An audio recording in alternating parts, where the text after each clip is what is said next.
Será que é verdade que acabou a mamata do reboque?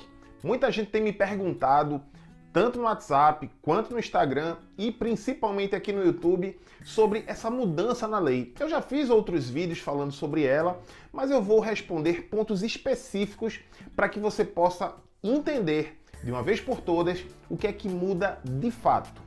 Eu sou o professor Carlão, seja muito bem-vindo ao Manual do Trânsito, o mais completo canal sobre trânsito e mobilidade humana do YouTube Brasil. Olha só, antes de falar do assunto do vídeo, quero convidar você que é educador de trânsito, trabalha em autoescola, trabalha com sala de aula e a temática trânsito, a fazer o curso de formação de multiplicadores em educação para o trânsito. O curso está muito completo, torne suas aulas mais incríveis com um curso feito por mim e que com certeza você vai aprovar. Link na descrição e no primeiro comentário fixado. Bom, começo explicando que essa é uma alteração de fato no Código de Trânsito Brasileiro, oriunda da Lei 14.229 de 2021. Pelo fato de ser mais uma mudança, gera toda essa confusão porque a legislação de trânsito de fato muda com muita frequência. A gente pode dizer que sim, a remoção do veículo para depósito deixou de ser uma regra e passou a ser uma exceção. Mas nem tudo que é dito é verdade, por isso fique muito atento. Como eu adiantei, se a remoção deixa de ser uma regra e passa a ser uma exceção, significa que ela continua existindo. Então, por exemplo, nos casos em que o veículo está estacionado de forma irregular e nenhum condutor aparece para resolver o problema, o veículo não deixará de ser removido. A remoção é para sanar aquele problema. Se ninguém aparece, o problema não foi sanado e, consequentemente, o veículo vai a depósito. Continua havendo remoção também nos casos em que o Código de Trânsito Brasileiro prevê essa remoção e o veículo continua gerando algum risco à segurança no trânsito. Então, por exemplo, se o veículo está com os pneus totalmente lisos, totalmente carecas, essa infração é um caso em que a segurança está comprometida. Então, haverá sim a remoção do veículo para depósito. Quando não haverá remoção? Quando o problema não puder ser sanado, então há, por exemplo, um lacre violado. Não dá para resolver isso na hora. Consequentemente, se não dá para resolver na hora, mas o lacre violado não traz nenhum risco para a segurança, nem daquele próprio condutor, nem para as demais pessoas, aí sim é onde a lei está prevendo a possibilidade desse veículo ser liberado para regularização, porque o lacre violado não traz risco direto à segurança no trânsito. Agora, uma outra coisa, principalmente que as pessoas estão confundindo, é que esse prazo não poderá ser superior a 15 dias. Então é como se a pessoa, por si só, já definisse que ela tem 15 dias para resolver. Não. Esse prazo não será superior a 15 dias, mas quem vai determinar o prazo é o agente de trânsito. Então, se o agente de trânsito determinar que o prazo são 4 dias, ele estará dentro do máximo de 15 e, consequentemente, o problema precisa ser sanado dentro do prazo estabelecido pelo agente de trânsito. Se não houver a regularização no prazo estabelecido pelo agente de trânsito, através de uma vistoria, haverá um bloqueio, uma restrição administrativa. E esse veículo, se for flagrado nas vias públicas, transitando normalmente, tendo aquele problema não sanado no prazo estabelecido pelo agente, aí sim poderá ser removido a depósito.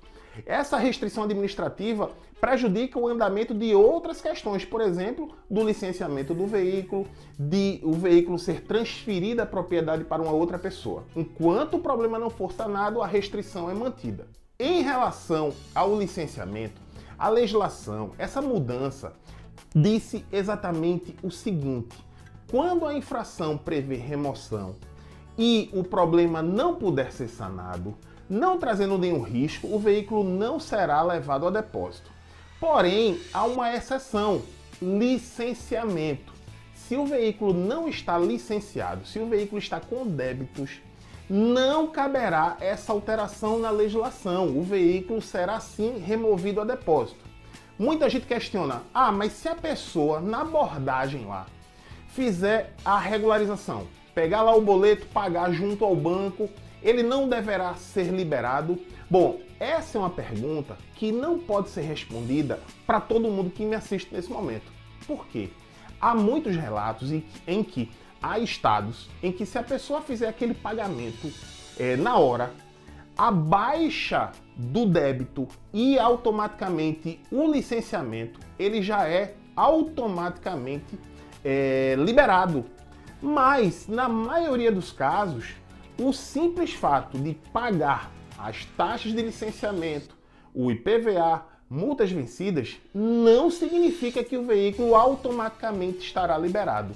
Até porque o agente de trânsito fazendo uma consulta nem sempre tem acesso a outras infrações, por exemplo, infrações do RENAINF, que é o Registro Nacional das Infrações, ou seja, infrações de outros estados.